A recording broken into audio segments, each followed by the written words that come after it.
I may Lily Blossom Bloom. Don't make me regret this. We gotta just talk about the movie. We gotta end with the movie. Let's just have it end with us.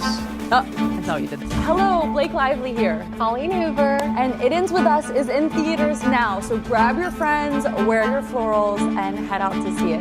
It's fun, it's romance, there's hot guys, there's hot girls, like, there's sobbing, there's crying. A book about DV? It Ends With Us by Coleen Hoover, the internet's most adored and simultaneously hated bestseller turned major motion picture. TikTok's most successful book revival, the original book talk book, and the internet's most successful yet controversial novel today. These last few weeks, I finally sat down and read It Ends With Us. I annotated it, I studied it, I inhaled that novel, I inhaled that content. If there is a It Ends With Us professor, then that's me. No, it's not. I don't know why I said that. Anyway, regardless of how we got here, now we're here. I read the book, and now I have thoughts. Let's get right into it. So if I seem like I'm looking away a lot, it's because I have my notes right here, okay? Bear with me. So It Ends With Us by Coleen Hoover is a novel about Lily Blossom Bloom. Yes, that's her name. About Lily Bloom, who is a florist and businesswoman who lives in Boston to escape her difficult upbringing that she had growing up. She had a difficult upbringing due to the domestic abuse situation that happened between her mother and father, being her father was abusive. We as the audience watch as Lily Blossom Bloom meets Ryle Sinat, I think is his name. We watch as she meets Ryle, a handsome, brooding neurosurgeon who makes it very clear within the first couple pages that he hates love and is too selfish for it and doesn't want a girlfriend. Bombastic side eye. So obviously they fall in love, but love isn't the only thing on the cards for this book. We watch as Lily and Ryle begin a relationship? Question mark? It's a little back and forth, but start to weave their way into a relationship. Simultaneously, we're watching as Lily opens up her store, her floral shop, and tries to make peace with her past, with Atlas, her first love. And we experience this through her diary entries, which are written as letters to Ellen. If you thought this was going to be a cute rom-com type situation, it is not. This relationship quickly becomes history repeating itself. Lily finds herself in the same situation that she resented her mother for so long, being a domestic abuse situation. And this isn't all of a sudden. We watch as this occurs over the book, as Ryle goes from being the perfect boyfriend, a rich doctor, educated, blah, blah, blah, into he has a temper and a darker past than we expected.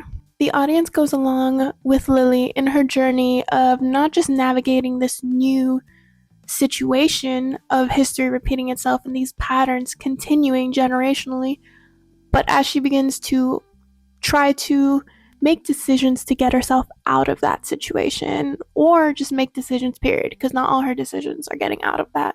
We're gonna go straight into the book review and what I thought. I hope you guys noticed that I didn't go into too much details. I'm not gonna spark notes it. I'm not gonna reiterate every single thing that happened in this book, but I am gonna give you my thoughts on this.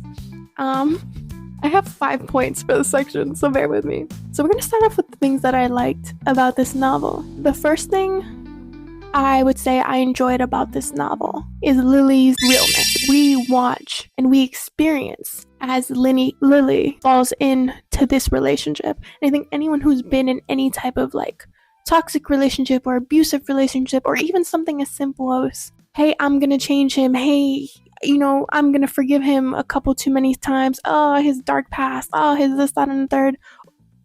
It just is so reminiscent of real life. And I think the female experience when you are in love and when you're thinking like, oh, he treated me a way that I didn't like, but XYZ, like, but he's a doctor, but he's educated, but what if I don't find anyone like him again? So I will say I really enjoyed the realness of the character. I think to a certain extent I related, not in the sense that I have been in that type of situation, but of just the mental gymnastics you do when you're in a relationship with someone and you're trying to mentally excuse things that you wouldn't normally excuse, just things that cross your boundaries, like simple things. It doesn't have to be anything crazy, just crossing boundaries. Lily Bloom is not a perfect character, and when I say perfect, I mean she's not fleshed out. I don't think she's as fleshed out as I would have liked her to be. Like, I couldn't tell you this woman's personality. All I could tell you is she fell in love with this man. She's not perfect in the sense of she's not fully fleshed out, but she felt relatable. She did. She had her own dreams, her own ambitions, and life was taking her in a different direction, and she was navigating that. So I did like Lily as a representation of the female experience in this novel. Oh no. Okay, we're back. Another thing I really liked about this book, and a lot of people will disagree with me, I feel like, but we're going to talk about it. Another thing I really enjoyed about this book was Ryle. He was written from the start as toxic. He was written to be what you think your fantasy is, and then the complete opposite of that. Right within the first page or two, he's already telling Lily he doesn't want a girlfriend. He is too selfish for love. That's an actual quote. He has no interest in getting married. He has no interest in having kids. A kid would never be able to reach his expectations because he's this big shot neurosurgeon. She is telling him about this trauma she's been through, right? She's telling him about, hey, you know, I just went to my father's funeral, blah, blah, blah. And he's over here like, I want to F you. Like an actual to her face on the day of her father's funeral. Bombastic side eye. Criminal offensive. He was written to be the villain in the story. And we slowly see those layers, the nice guy persona being unveiled. Even so, Lily, if you haven't read this book, becomes the best friend to Ryle's sister, Alyssa. And from the get, anytime Lily mentions his wanting to date Ryle or anything like that, Alyssa is being a little, she's trying to give her some warnings, and Ryle doesn't allow it. Like, there are little instances where you see Alyssa being uncomfortable with them being together at first, not throughout the rest of the book, because then Alyssa's like, oh, you changed him. But in the beginning, she tries to warn Lily about her brother. Something is just not right throughout this entire beginning, right? Or there are little tiny hints of like not right, but everything seems perfect, right? Suddenly he went from I don't want a girlfriend to I'm so in love with you, I love being with you, like a little bit love bombing. And then of course, very quickly in the relationship, I think 3 months into the relationship is the first instance of abuse.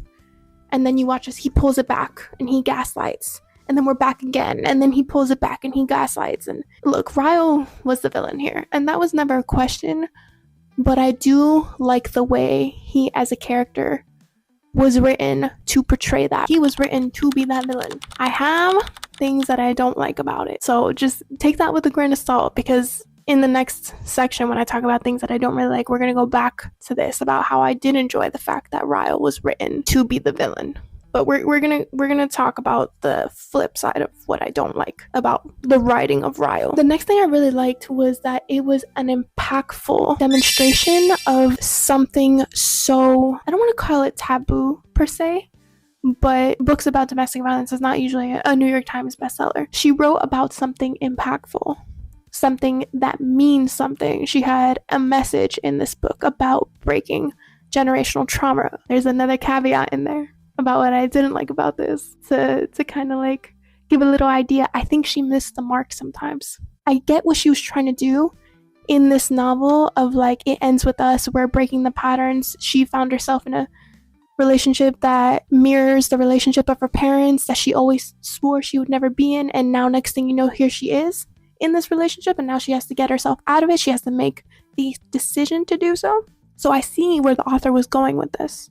And it is an impactful message, and I hope that people who have been through something like this read it and find the strength to also break these patterns, or to break whatever pattern you found yourself in. Sorry, there's a lot of movement going on upstairs. So it is, you know, the theme is good, the message is good, in the sense of it means something. I think the execution was off sometimes, and we're gonna go into more detail, but It may not always have given what she wanted to give, but the thought was there. And I do think that the fact that I'm even sitting here talking about this, or all the discourse regarding the movie, is how I do think that it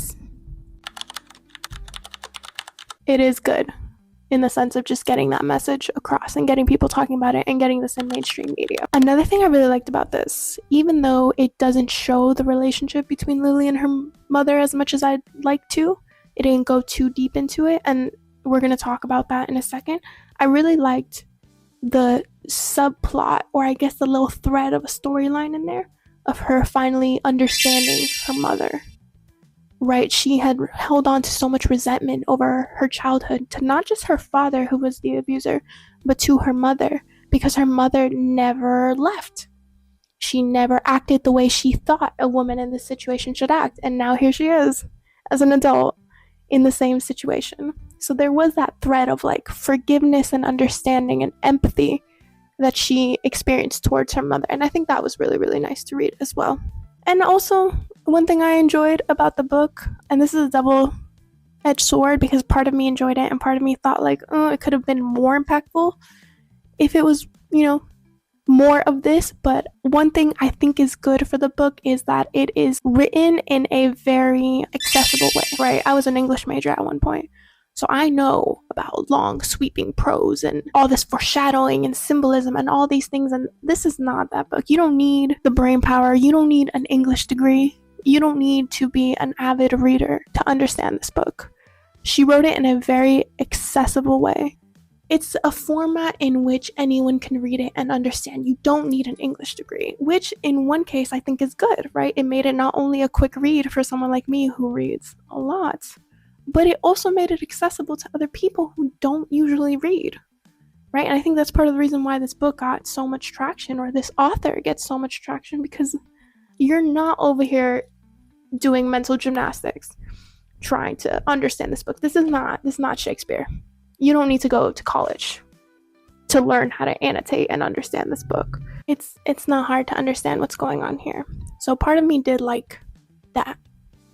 On the flip side, part of me didn't like that. And we're going to go right into what I didn't like so much about this book, or what I wish would have changed, which again is rich from me because I'm not a New York Times bestselling author. I'm just a girl who reads and a potential creative writing master's candidate. So that brings me straight into what I didn't like about this book, and I kind of already spoke on it, so we're just gonna go right back into that. I wish with this type of theme and this type of message, she would have gone a little bit deeper. I wish there would have been a little bit more characterization. All the characters are very surface level. There's not a lot of characterization. There isn't a deeper look into relationships.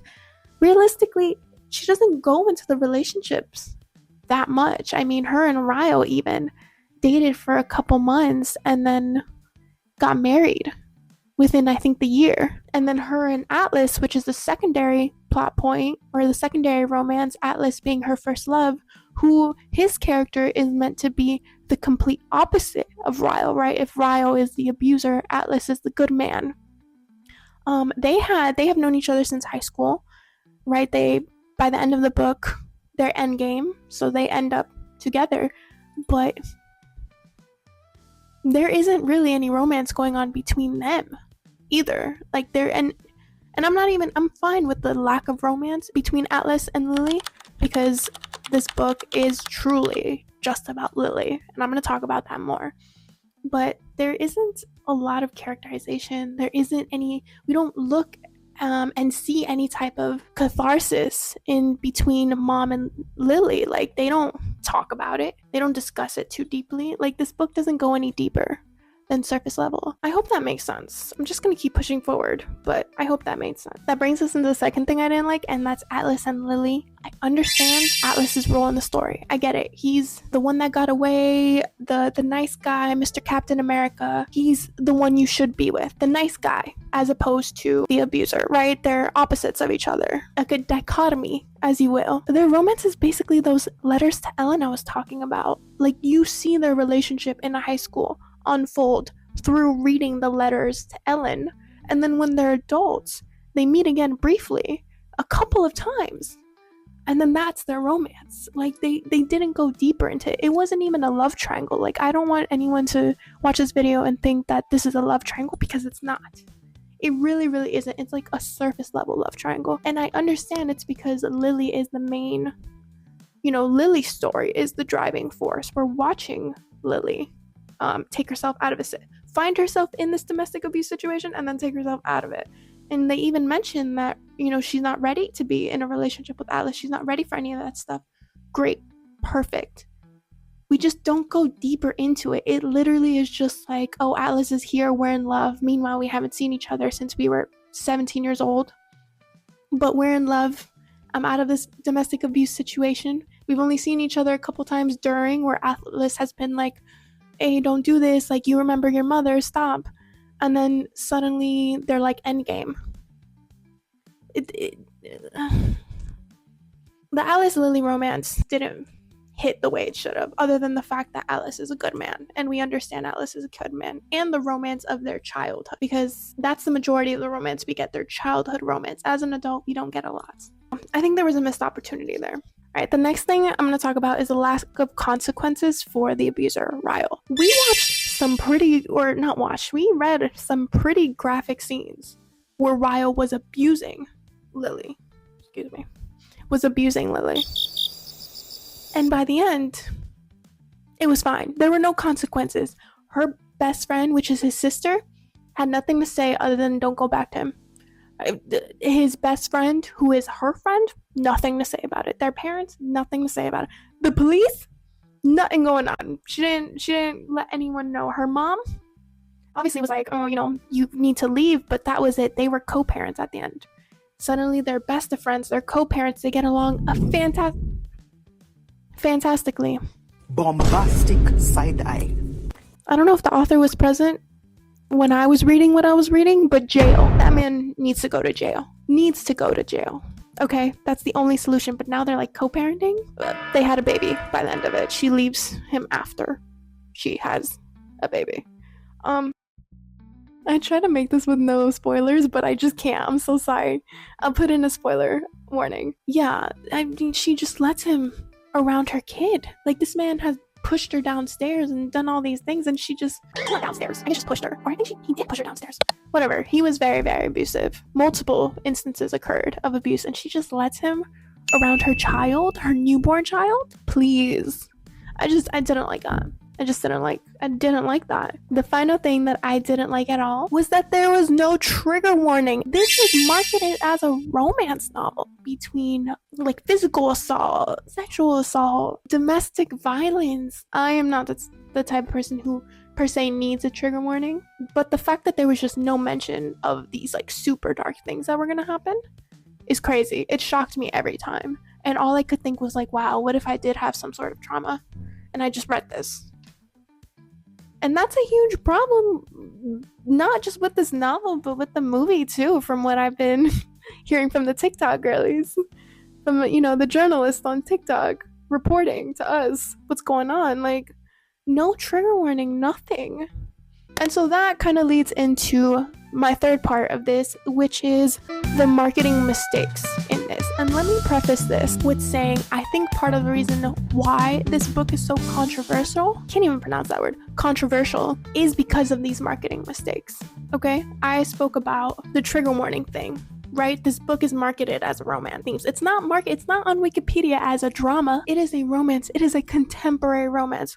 I don't know about you guys, but when I think about contemporary romance, this is not what I think about. But it's marketed in a way that is palatable. Like, oh, this is a romance book about hope and all these things. Fun. It's romance. There's hot guys. There's hot girls. Like, I don't consider this to be a romance. The point I made before when I said that Lily and Atlas don't really have like a deep connection, and even Lily and Ryle move so quickly, and there's just so many red flags and a lot of spice that kind of fills that gap, that filler to get us, invested in their relationship. Like, it doesn't go any deeper than that. I don't think this is a romance. I don't think this is a romance. I think this is a drama. This book makes much more sense.